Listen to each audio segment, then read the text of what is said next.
You go on Archetype, part 21. We're still through metaphysics and the unconscious. The part 3 of chapter 8. Return to the beginning.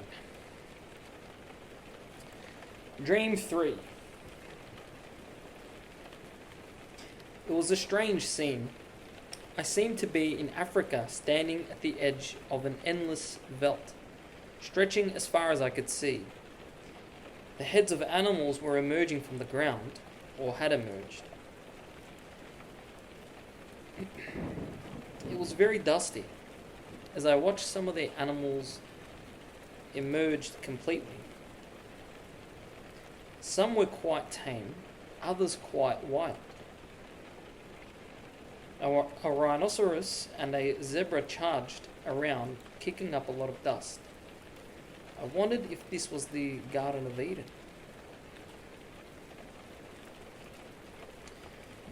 End of quote. This dream has similarity to the preceding one. Again, living creatures are coming out of solid earth.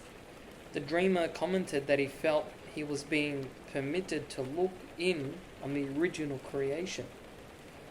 It is reminiscent of the remark of an alchemist. Neither be anxious is to ask whether I actually possess this precious treasure. Philosopher's Stone. Ask whether I have seen how the world was created, whether I am acquainted with the nature of the Egyptian darkness. What will be the appearance of the glorified bodies at the general resurrection? End of quote. This author demonstrating that he knew that the alchemical secret was not substance, but a state of consciousness. This author is demonstrating that he knew that the alchemical secret was not substance, but a state of consciousness, a perception of the archetypal level of reality.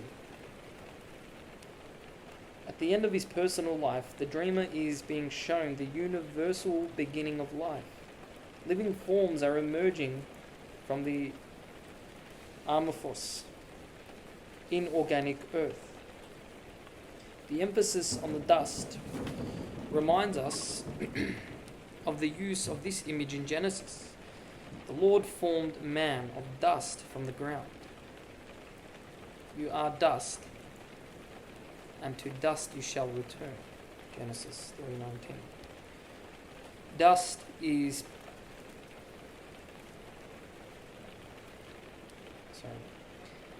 is powdery, pulverized, dried out earth.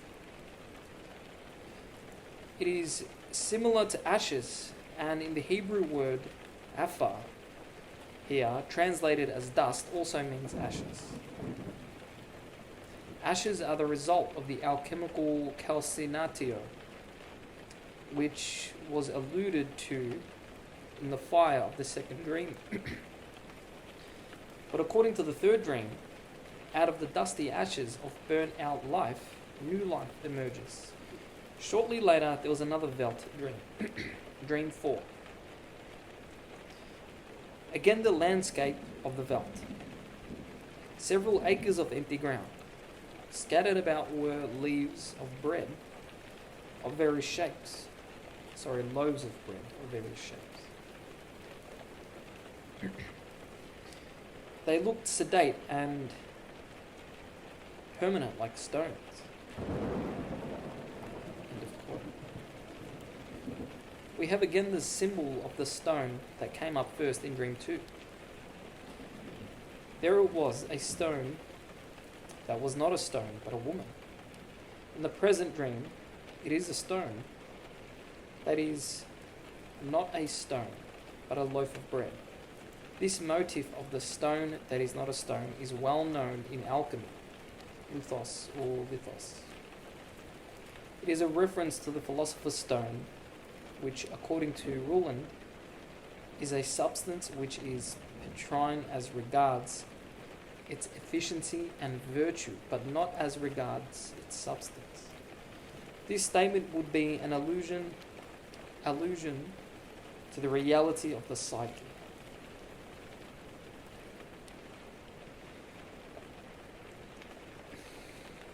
In the 4th chapter of Matthew, the images of bread and stone are connected. During Jesus' temptation in the wilderness, the devil said to him, "If you are the Son of God, command these stones to become loaves of bread." But he answered, "It is written, man shall not live by bread alone, but by every word that proceeds from the mouth of God."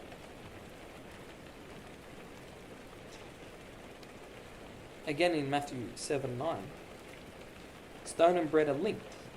Quote, "Or what man of you, if his son asks him for a loaf, will give him a stone?" These passages establish that bread is a human requirement, that stone does not satisfy human needs, and that willingness to turn stone to bread, i.e. to unite these opposites, is a prerogative of deity.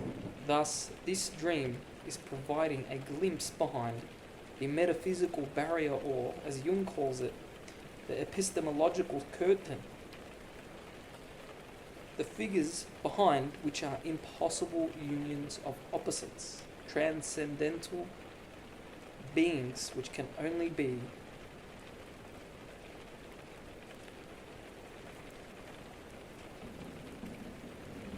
apperceived by contrasts. So Jung always uses these unique words. Transcendental beings which can only be perceived by contrasts. Dream 5. I was invited to a party for Adam and Eve. They had never died. They were the beginning and the end. I realized this and accepted their permanent existence. Both of them were enormous, overscale, like Malol's sculptures. They had a sculptural and not a human look. Adam's face was veiled or covered, and I longed to know what he looked like. I dared to try uncover his face, and I did. The covering was a very heavy layer of peat mosses, or some sort of vegetable growth. I pulled it away just a little and peeped behind. His face was kind of frightening. It was like a gorilla or giant ape of some sort. End of quote. The location of this party is obviously the eternal, archetypal realm. The figures never die, but live in an eternal present. The kingdom of heaven is the place where one meets the ancient worthies.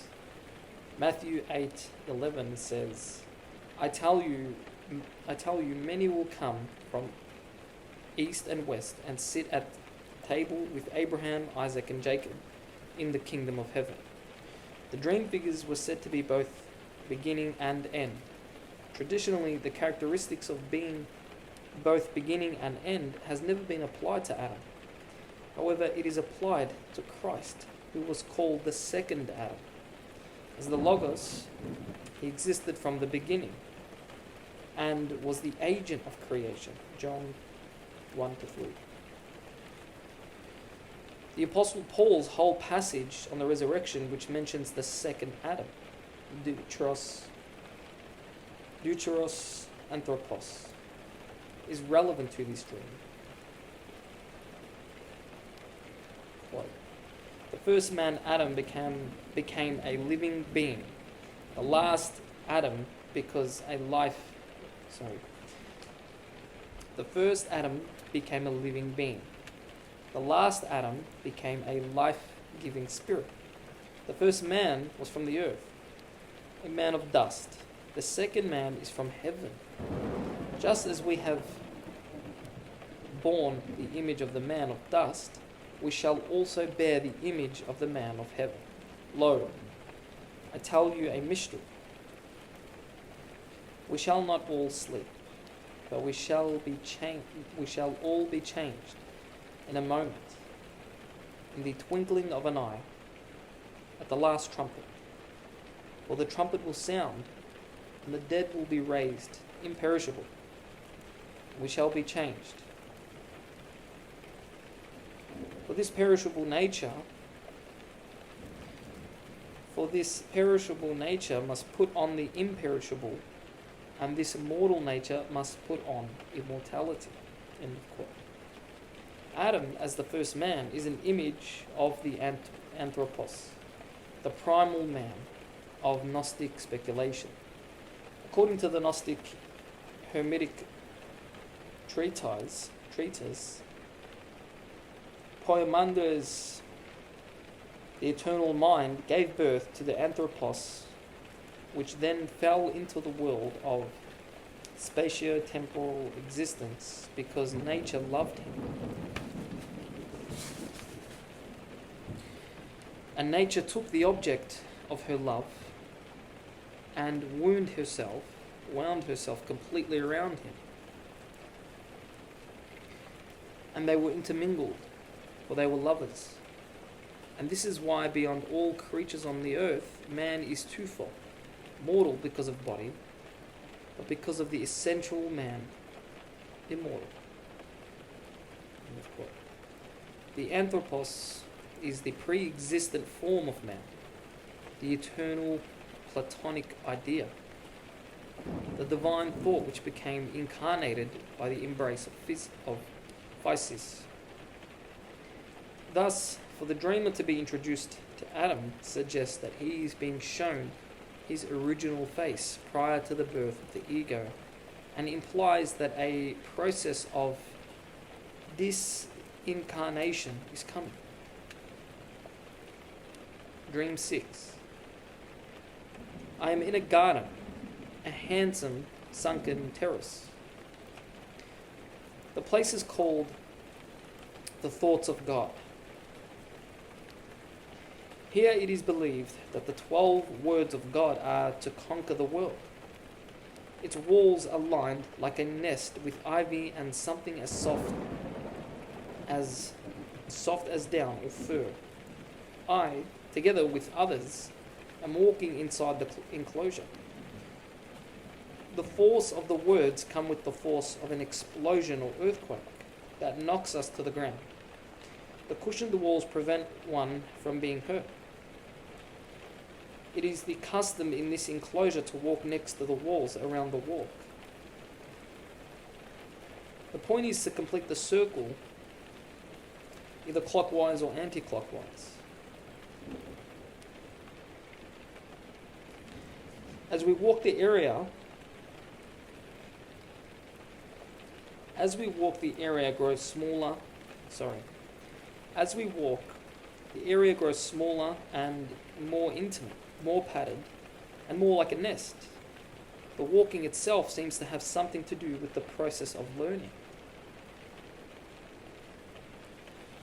End of quote. This dream further elaborates themes of which previous dreams have alluded.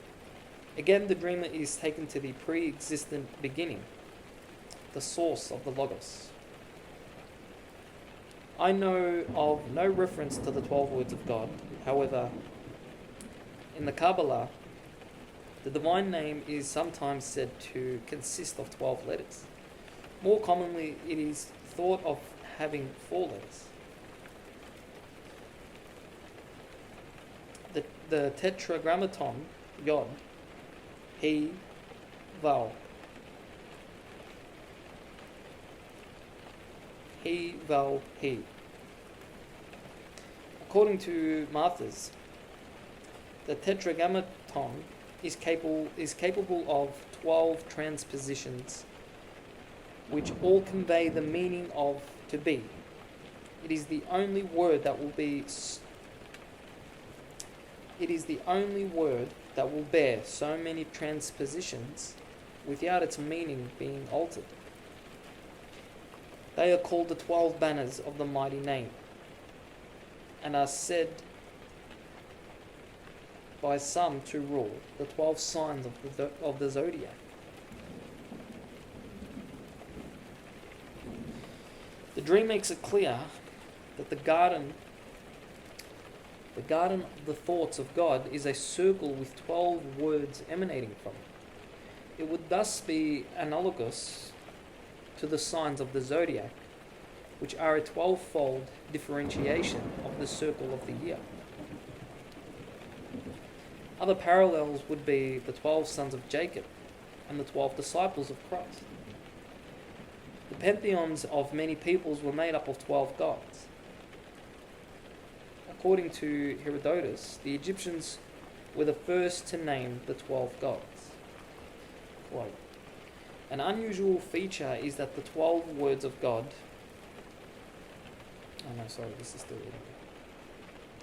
An unusual feature is that the 12 words of God are said to conquer the world. The typical function of the Logos is to create the world, not conquer. Perhaps this is an allusion to the fact that shortly the conscious ego, world equals ego, is to be extinguished in death.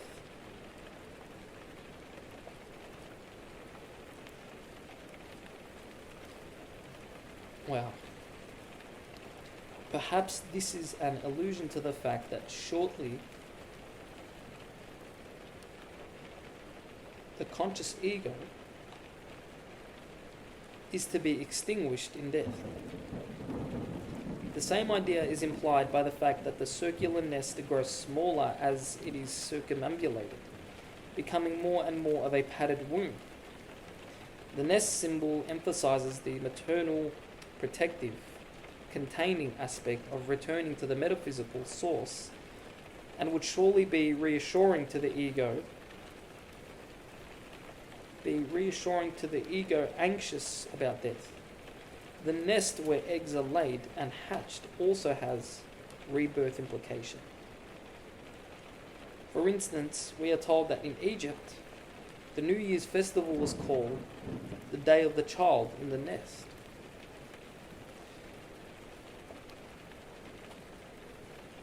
The nest was lined with ivy. According to Fraser, ivy was sacred to both Attis and Osiris. The priests of Attis were tattooed with a pattern of ivy leaves. Because it is evergreen and non-deciduous, Fraser suggests that it may have represented the seal of a diviner life, of something exempt from the sad vicissitudes of the seasons, constant and eternal as the sky. The evergreen ivy is even more explicitly connected with Osiris as the immortal vegetation spirit. This image is given full expression in Dream 9. Part 4. The transcendent dimension. Dream 7. Two prize fighters are involved in a ritual fight. Their fight is beautiful. They are not so much antagonists in the dream as they are collaborators, working out an elaborate planned design. They are calm, unruffled, and concentrated. At the end of each round, they retire to a dressing room. In the dressing room, they apply makeup. I watch one of them dip his finger in some blood and smear it on the face of his opponent and himself. They return to the ring and resume their fast, furious, but highly controlled performance. End of quote. This dream gives the eerie feeling that it is a glimpse of how human life appears from beyond the veil of Maya. The strife between the opposites is reconciled by being seen as part of a larger design. There is a fight, but no one gets hurt. It is only a beautiful dramatic spectacle. There is blood, but it is only makeup, belonging to the world of appearance and illusion. The lesson of the dream seems to be very similar to that given by Krishna to Arjuna in the Bhagavad Gita, where also there is the image of the fight, the war which Arjuna is reluctant to engage in. Quote, O mighty among men, he is fit to attain immortality who is serene and not afflicted by these sensations, but is the same in pleasure and pain. There is no existence for the unreal, and the real can never be non-existent. There is no existence for the unreal, and the real can never be non-existent. The seers of truth know the nature and final ends of both. Know that to be indestructible by which all that is pervaded. No one is ever able to destroy the immutable, destroy that immutable. These bodies are perishable, but the dwellers in these bodies are eternal, indestructible and impenetrable. Therefore, fight, O descendant of Bharata.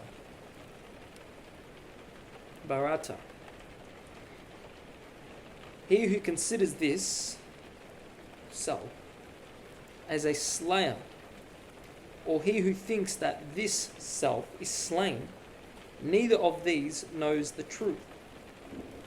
For it does not slay, nor is it slain. This self, in brackets, is never born, nor does it die, nor after once having been, does it go into non-being. This self is unborn, eternal, changeless, ancient. End of quote. Dream 8. There are 3 squares, heating units made of metal coil or neon tubing. They represent my sexual problems. Now they have been disconnected and are being cleaned. There is a new world concept of God, a widening of awareness of the vastness of the universe. Against the background of eternity, a thing as temporal as a sexual problem is inconsequential. The washing is in a sense a ritual washing, a cleansing of the 3 squares to let them fall into their natural place in the vast overall. In the dream, my mind played with the visual image of the 3 squares. It was only to draw a circle first inside each, then outside each.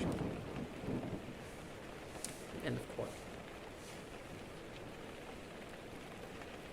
In the dream, the reference to the eternal divine realm, as contrasted with the temporal personal realm, is made explicit. The 3 squares apparently represent the dreamer's personal, particularized existence in space and time. They are associated with sexuality, the source of heat or energy. The fact that there are 3 squares brings up the symbolic meaning of the triad, which is discussed in chapter 7. Threeness refers to the dynamic existence in historical reality. It expresses the painful dialectic of the developmental process, which proceeds according to the Hegelian formula of thesis, antithesis, synthesis. The square, on the other hand, is a 4-fold image which expresses totality with emphasis on the static, structural, containing aspects. In Eastern symbolism, the square represents the earth in contrast to heaven. According to an ancient idea, the human soul is a square. The circle, in contrast, is a common symbol for God and eternity. Thus, when the dreamer draws a circle within the square,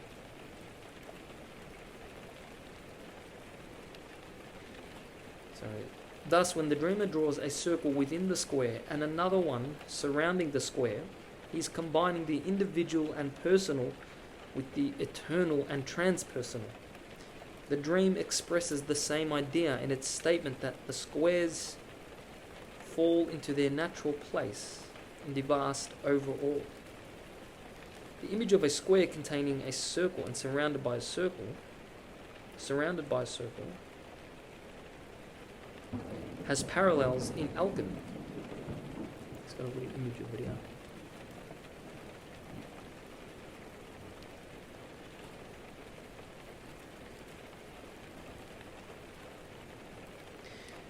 If we move from within outward, the inner circle would correspond to the prima materia, the original boundless chaos. The square would represent the separation of the prima materia into the four elements, that is, the discrimination that the conscious ego brings out of the original undifferentiated whole. However, as Jung states, the square is an imperfect form because, quote, in the square the elements are still separate and hostile to one another.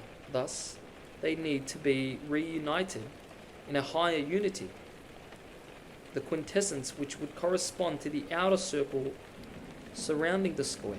According to the dream, this reunification of the square is a process of finding its natural place in the vast overall.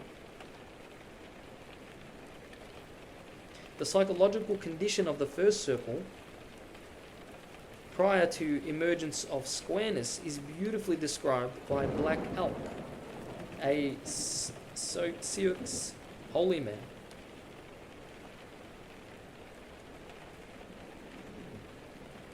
He is deploring the fact that Indians now live in square houses. He says, "We made these little grey houses of logs that you see, and they are square. It is a bad way to live, for there can be no power in a square. You have noticed that everything an Indian does is in a circle. And that is because the power of the world always works in circles, and everything tries to be round.